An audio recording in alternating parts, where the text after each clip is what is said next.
Well, hello everybody. Um, I have I put in a little more display space today, and there are a few things that I haven't shown you before as far as the fossils and stuff go, and I thought you might just be interested in seeing them. Uh, those that aren't interested in fossils or rocks, they can tune on out. I had the hillbilly over here today, and he helped me set this new thing up also.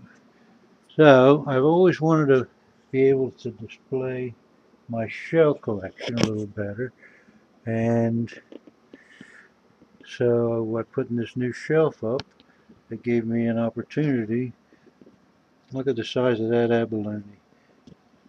But it gave me an opportunity to show off my chambered nautilus, my sectioned cut in half chambered nautilus, and some other shells, these turbines and things that I'd picked up recently, that I had recently got at the flea market. Some very nice looking shells. The lighting's bad, but that's not new. That's my fault. Most of these are from the Philippines.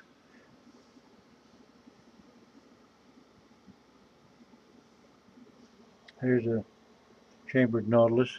If you got one out of the sea today, that's exactly what it would look like.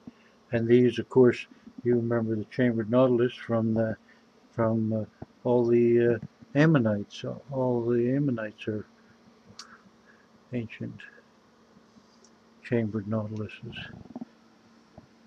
And there's a very nice large scallop. But I had these like sort of bagged up because I just didn't have room for them. But they're so nice that I really enjoy shells, and I really didn't have a good place to display them.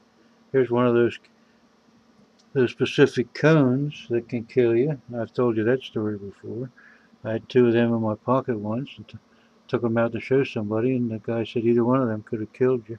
I'd been snorkel diving early in the morning when, as the sun comes up, the shells bury themselves, the mollusks bury themselves in the sand, and if you just follow the sand trail, wherever it ends, that's where the shell is. So you just dig them up, put them in your pocket or whatever, and then take them back to the shore. And I'd put them on an ant hill, and the ants would literally clean the shell out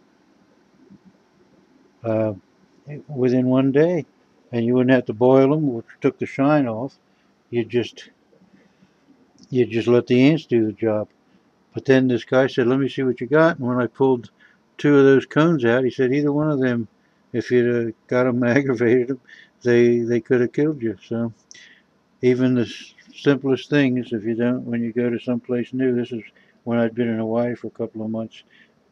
Now these are all these things on this shelf are that's the stuff that Mr. Abnormal, uh, uh, we and him traded silver for these, and these are all ammonites from Cornwall.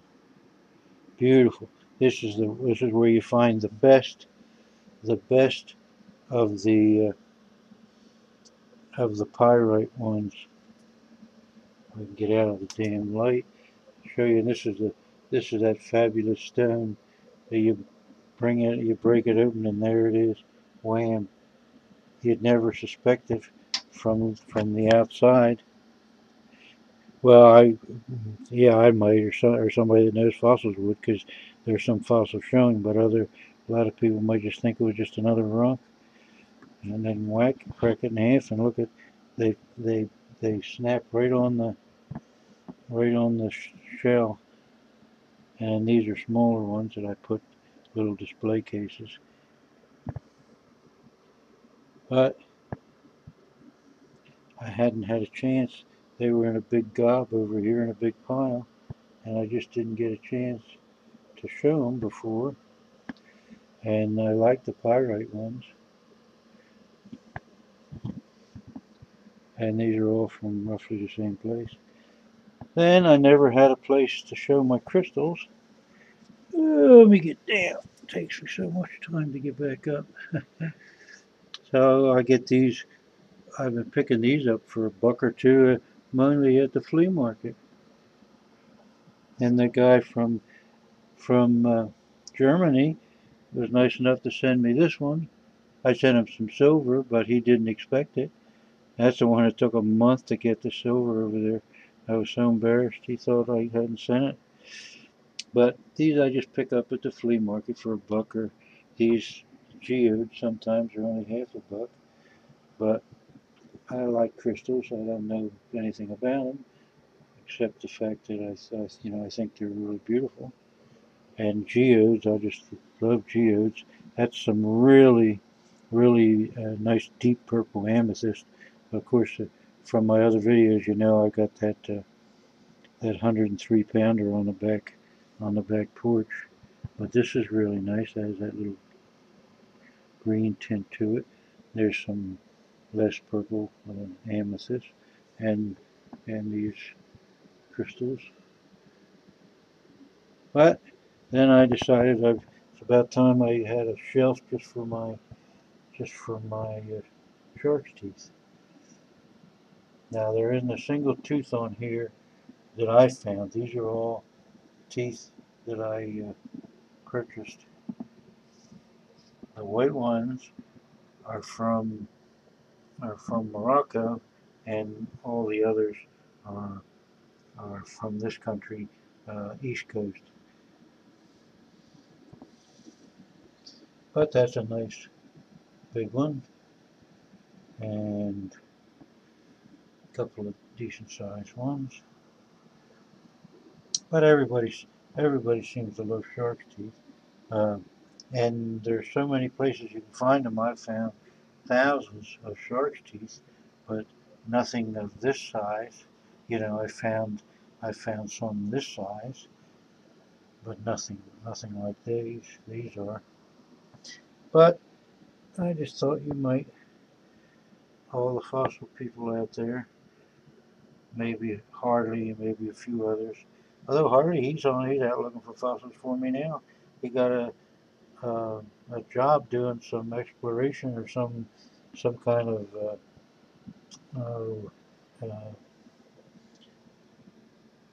some kind of oh Jesus, my mind's going some kind of surveying job, and he's up in the northern part of Canada uh, working on that. But he's only going to be there a couple of weeks, and he promised me he'd check out the fossils while he was out there. I sent him some silver, so I hope he finds something nice to trade. But this is just my, well, everybody's seen this and they know the room behind me is full of them.